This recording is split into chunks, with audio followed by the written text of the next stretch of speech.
world overflowing with noise, shallow takes, and information that evaporates the moment you hear it. Selenius Media exists for one purpose: to give you depth. Whether the subject is philosophy, psychology, history, science, artificial intelligence, literature, or the shape of the future, every series we publish is built on one idea: that thinking clearly is a form of survival. Our catalog spans dozens of long-form, story-driven shows. From Western moral philosophy for beginners to pioneers of psychology and psychiatry, from AI, an uncertain future, to the classical music giants, each series is crafted to give you more than facts. It gives you the context, the conflict, and the human meaning behind the ideas that shaped our world. If you enjoy this program, explore the rest of our library. Every show is designed to stand alone, but together they form a larger project, a guided tour of the forces: intellectual, emotional, political, technological, that built the world we live in and the world we're about to enter. Visit the Selenius Media channel to discover new series, follow your favorites, and support the work that allows us to create long-form, high-fidelity educational storytelling. And please leave comments if you enjoy our shows. Now, let's begin. In the middle of the 19th century, when factory chimneys were blackening the skies of Europe and trains were stitching cities together with steel, a bearded émigré in a London reading room was trying to understand why so much new wealth seemed to bring so much new misery. Outside, the streets were full of contrasts: fine houses, a carriage ride away from slums where whole families crowded into a single room, lavish shops not far from soup kitchens. Workers who had left the countryside for the promise of wages now coughing themselves to death in mills and mines.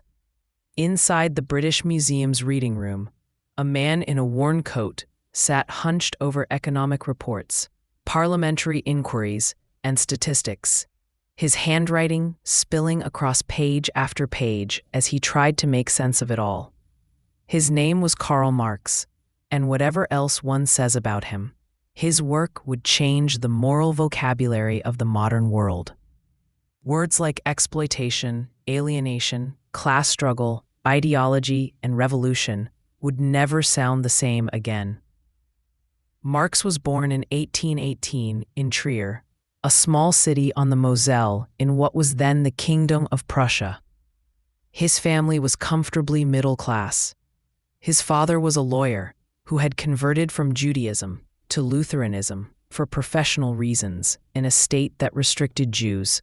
Young Karl studied law and then philosophy, falling under the spell of Hegel's vast system with its dialectic of history and spirit.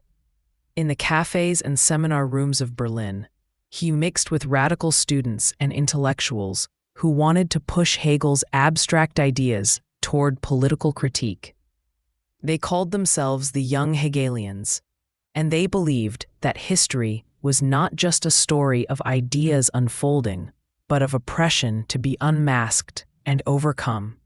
At first, Marx's weapons were philosophical and journalistic. He wrote articles attacking censorship and defending freedom of the press.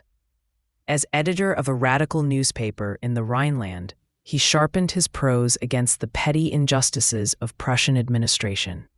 Forest laws that criminalized peasants collecting fallen wood, prosecutions of critics, the cozy relations between landowners and bureaucracy. The more he reported, the more he felt that philosophy confined to the lecture hall missed something essential. Hegel's abstractions about spirit and reason did not seem to grasp the hunger, fear, and anger he saw in the lives of ordinary people. His first major intellectual break came through another émigré, the German philosopher Ludwig Feuerbach, who had argued that God was a projection of human qualities: power, knowledge, goodness, onto an imaginary being. Religion, on that view, was humanity worshipping its own essence without realizing it. Marx admired Feuerbach's critique of religion, but thought it did not go far enough. It treated religion mainly as an intellectual mistake, a kind of philosophical confusion. Marx began to think of religion as a symptom, not the root of the problem, but a sign of deeper social conditions. This thought crystallized in a famous line: "Religion is the opium of the people." It is often quoted as a simple sneer, as if Marx were saying the masses are stupid for believing. But in context, there is more nuance. He calls religion at once the sigh of the oppressed creature, the heart of a heartless world, and the spirit of spiritless conditions. It is both a protest against real suffering and a consolation that keeps people from confronting its causes. The critique of religion, he concluded, must therefore be a critique of a world that needs such consolation in the first place. Moral philosophy, if it is to be honest, must look beyond doctrines and rituals to the material conditions of life. That conviction gradually carried him out of philosophy, as it was then practiced, and into what he called a critique of political economy. If you want to understand why people believe what they believe, why some starve while others dine, why laws take the shape they do, you must look at how societies organize the production of their material life. How food is grown, who owns land, who controls factories, how labor is bought and sold. Ideas and ideals cannot be understood in isolation. They grow out of and in turn stabilize or challenge a particular mode of production. Marx's life was not the life of a detached scholar. After his writings and connections made him unwelcome in Prussia, he bounced from Paris to Brussels to London, repeatedly expelled or pressured to leave because of his politics. In Paris, he met Friedrich Engels, the son of a German factory owner who had gone to work in his father's mills in Manchester and come away appalled at what he saw: 12-hour days, child labor, cramped tenements, drunkenness, disease. Engels' book on the condition of the working class in England provided Marx with vivid empirical ammunition and a lifelong collaborator. Together, they wrote a slender pamphlet that would reverberate far beyond its initial readership: the Communist Manifesto. Written hastily in 1847-48 for a small league of radicals, it opens with the thunderous sentence: "A specter is haunting Europe, the specter of communism." The text reads like a cross between a diagnosis and a prophecy. It sketches the history of society as a history of class struggles, moving through ancient slavery, feudalism, and into the bourgeois society of their own time.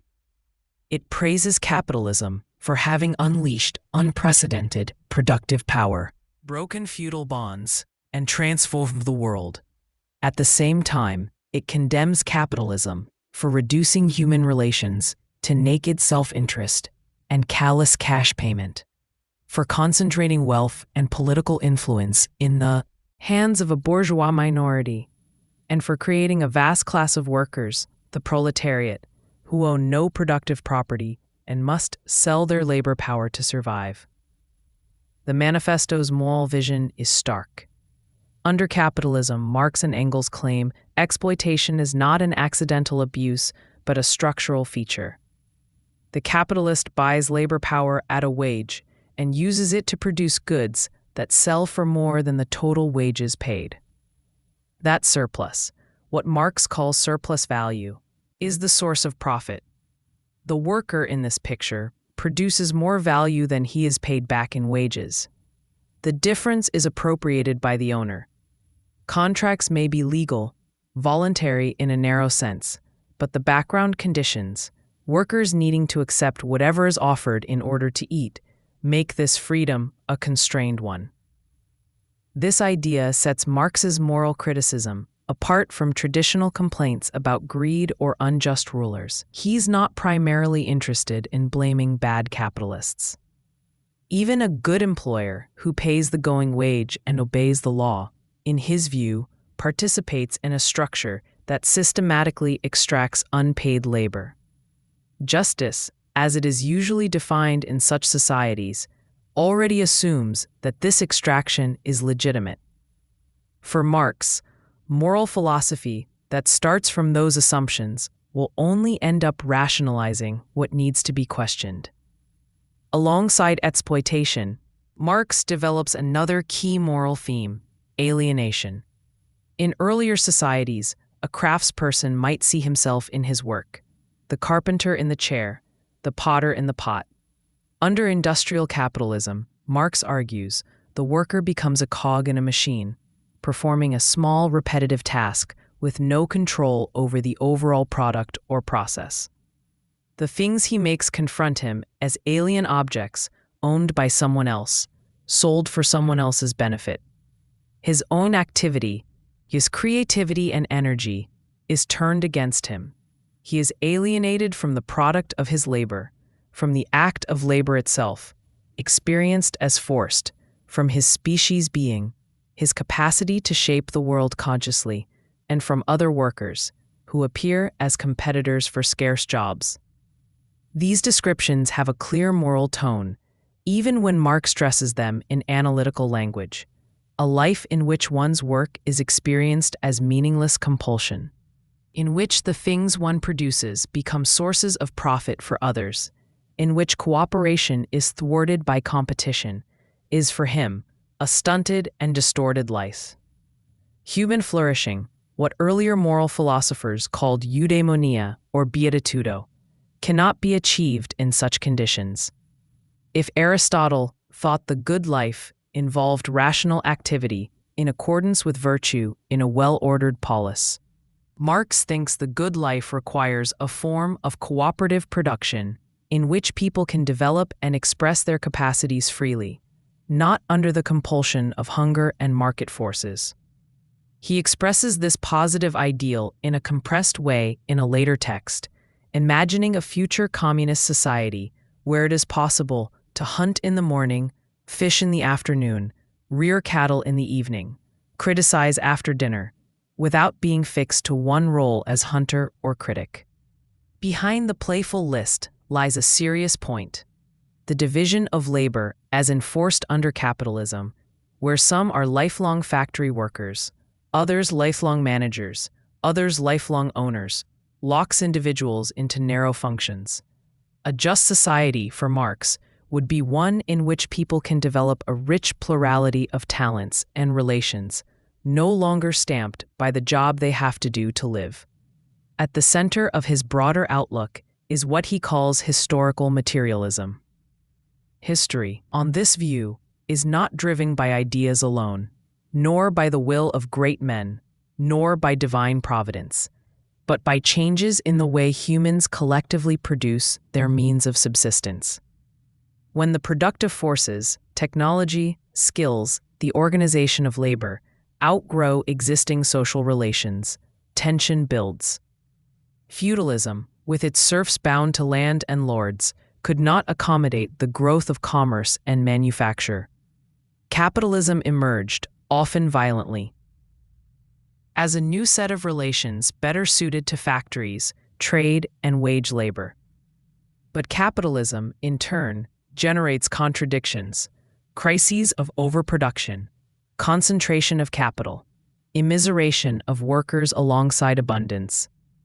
For moral philosophy, this is both a demotion and a challenge. It is a demotion because Marx denies that moral doctrines drive history. Appeals to justice, rights, and duties, he suggests, often ride on the back of more basic economic changes. The lofty language of the French Revolution about liberty and equality, for example, makes sense in a context where a rising bourgeoisie needs to sweep away feudal privileges and establish legal frameworks for buying and selling labor freely. It is a challenge because it implies that moral philosophers who present their principles as timeless may be unwittingly expressing the interests of particular classes. This is where his concept of ideology comes in. Ideology, for Marx, is not simply lying propaganda. It is the whole way a society comes to see its arrangements as natural, inevitable, and just. Law, religion, philosophy, art, and common sense can all become vehicles for ideology when they present historically contingent relations as eternal truths. A moral theory that says justice consists in freely agreed contracts between individuals might sound universal. But in a society where many have no realistic alternative to selling their labor cheaply or starving, that definition reflects and legitimizes a particular class arrangement. The moral philosopher who ignores this, Marx thinks, becomes a flunky of the ruling class, even without intending to. In this light, much of traditional moral philosophy looks to Marx like a kind of imaginative gloss over underlying material conflicts. The Stoic notion that virtue is sufficient for happiness, regardless of external conditions, might encourage people to endure poverty without complaint. The Christian emphasis on storing up treasures in heaven rather than on earth might help the poor accept their lot as part of a divine plan. The liberal claim that success is the fruit of merit might justify vast inequalities as simply the outcome of talent and hard work. This does not mean that everything in these traditions is mere illusion. Marx is not always subtle, but he does recognize that genuine human longings for justice and community often express themselves in religious and philosophical forms. His point is that as long as the material conditions that generate exploitation and alienation remain unchanged, such moral and spiritual consolations cannot eliminate the underlying misery. Where, then, does his own moral commitment lie if he distrusts moralizing? He often insists that he is doing science, revealing the laws of motion of capitalist society, not preaching. He mocks utopian socialists who draw up detailed plans for ideal communities without understanding the real structure of existing ones. And yet, he cannot hide his outrage at child labor, at the mutilation of workers by unsafe machines, at the hunger and overcrowding that coexist with luxury. His pages are full of statistics, but they are not cold. They are chosen and arranged to provoke moral horror. He quotes factory inspectors describing children deformed by long hours at machines, families living in damp cellars, women miscarrying from overwork. Capitalism, he concludes, comes into the world dripping from head to toe from every pore with blood and dirt. These images are not neutral. They are meant to make readers feel that such a system is intolerable.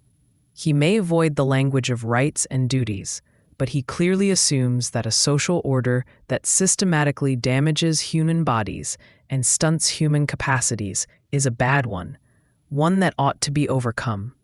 In place of abstract moral principles, he offers a vision of human emancipation rooted in the abolition of class exploitation, the end of a state in which one class lives by appropriating the surplus labor of another. His most controversial claim is that this emancipation can only come through class struggle, through workers organizing, resisting, and eventually overthrowing the capitalist class. He does not imagine this as a polite reform. He speaks of expropriating the expropriators, of smashing the old state apparatus that serves bourgeois interests. In the Communist Manifesto and other writings, he calls on workers of the world to unite, insisting that they have nothing to lose but their chains. Violence, for him, is part of the birth of new orders. History, as he sees it, has never advanced by mere persuasion when deep material conflicts are at stake. From a moral point of view, this raises troubling questions. Can the pursuit of a classless society justify violent revolution? How many lives may be upended or destroyed for the sake of breaking exploitative structures? Marx wrote mostly in the prophetic tone of one confident that the proletarian revolution was historically inevitable. He did not spell out clear limits on what means were permissible. Later regimes, claiming his legacy, would use his rhetoric to legitimize terror, forced labor, and authoritarian control. Whether these are distortions of his thought or realizations of its inner logic is a matter of intense debate. Even before those later histories, however, Marx's approach forces moral philosophy to face some hard facts. It is one thing to talk about justice in general. It is another to confront how deeply economic structures shape who gets to talk about justice, whose voices are heard, whose interests are advanced. When he says that the ruling ideas of each age have ever been the ideas of its ruling class, he is not saying truth is impossible, but he is warning that what passes as common sense will tend to support the status quo. Moral philosophers must therefore, in his view, practice a double critique, examining not only whether their principles are logically consistent, but whose material interests they serve. He also leaves a positive legacy. The idea that a good society is one in which people are not forced by the threat of destitution to sell their time and energy on terms they cannot shape, and in which work can become a realm of self-realization rather than mere survival. In such a society, the question, what is the right thing to do, might shift from obeying external rules to asking how we can organize our collective life so that each person's development enriches others rather than coming at their expense. In the century and a half since Marx wrote, his ideas have been taken up, revised, criticized, and sometimes used to excuse horrors. But even critics often find themselves responding to a picture he helped fix in our minds: capitalism as not just a set of markets, but a way of structuring power, shaping consciousness, and distributing life chances.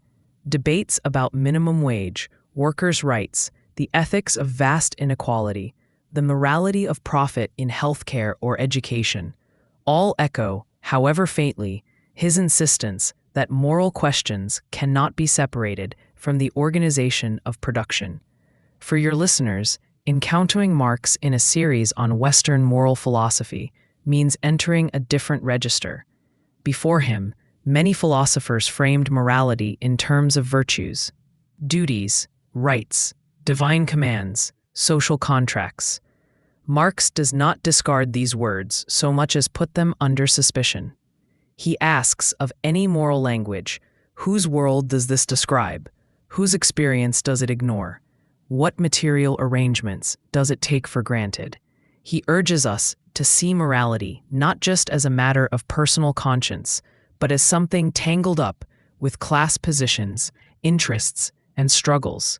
Imagine him again in the reading room, late in the day, ink on his fingers, notes piled around him. He is coughing. He will battle ill health for much of his life, and his family struggles with money. He is dependent on small fees for articles and on Engels' support. Sometimes his children go without shoes. One of his daughters dies young. It is not a life of comfort. Yet he returns, day after day, to the dense reports of factory inspectors and trade figures, the abstract theories of economists and philosophers, trying to pierce through them to the underlying patterns. He is far from a saint. He could be domineering in argument, intolerant of rivals, blind to how his expectations burdened the women in his family. Some of his predictions, for example, that capitalism would homogenize the working class into an ever poorer mass, have not unfolded as he imagined, at least not straightforwardly in the richest countries. But the core questions he raised remain. What does it mean, morally, to live in a world where some own productive assets and others must sell their time to them? Is consent in such arrangements enough to make them just? Or does justice demand a deeper transformation of who owns and controls the conditions of life? Can we talk honestly about freedom if many people's choices are shaped by desperation? How much of what we call moral progress is compatible with leaving the basic class structure intact? Marx does not give neat, codifiable answers to these questions. He provides instead a way of looking that insists we keep class, labor, and power in view whenever we talk about the good and the right. His work is not the last word, but it reshapes the conversation. Even those who reject his conclusions must contend with the uncomfortable thought that moral arguments, however lofty, are never purely above the fray. They are spoken and heard in societies structured by unequal control over work, wealth, and time. For some, this is a dark, disillusioning perspective. For others, it is clarifying. It says, if you feel that certain moral appeals ring hollow when spoken from positions of comfort over those who are struggling, you are not crazy. There is a structural reason for that disconnect. To heal it will require more than better preaching. It will require changes in how we produce and share the means of life.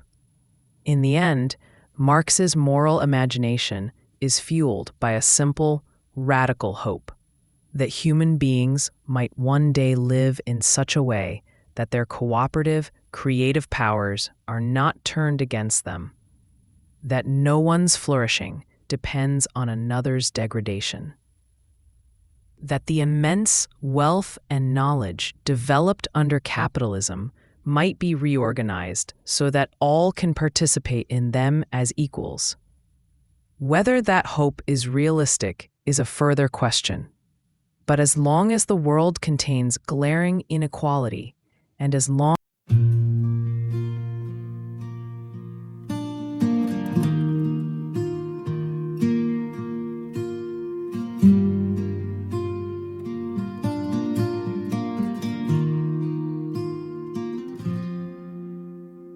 midnight rails under silver moon, dusty boots on a winding road.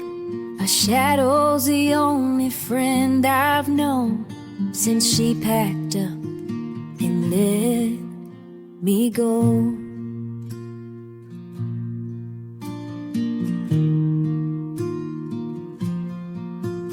Empty whiskey bottle on the seat, her laugh still echoes in my bones. Saddle's heavy with memories. I ride alone where the wind still blows. Nowhere else to be, nowhere else to be, nowhere else to be.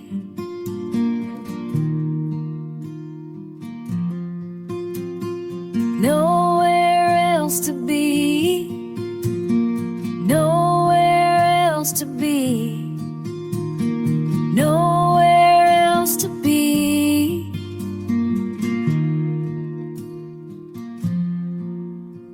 Sunrise paints the horizon gold, but it don't warm a lonesome soul. Every town I pass feels half her size. Every trail's haunted by goodbye.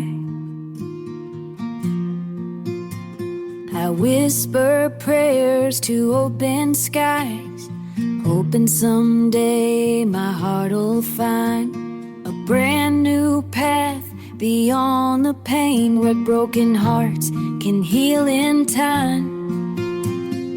Nowhere else to be, nowhere else to be, nowhere else to be.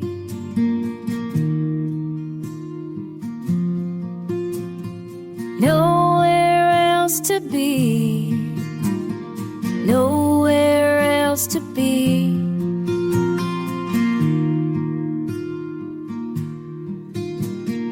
Nowhere else to be.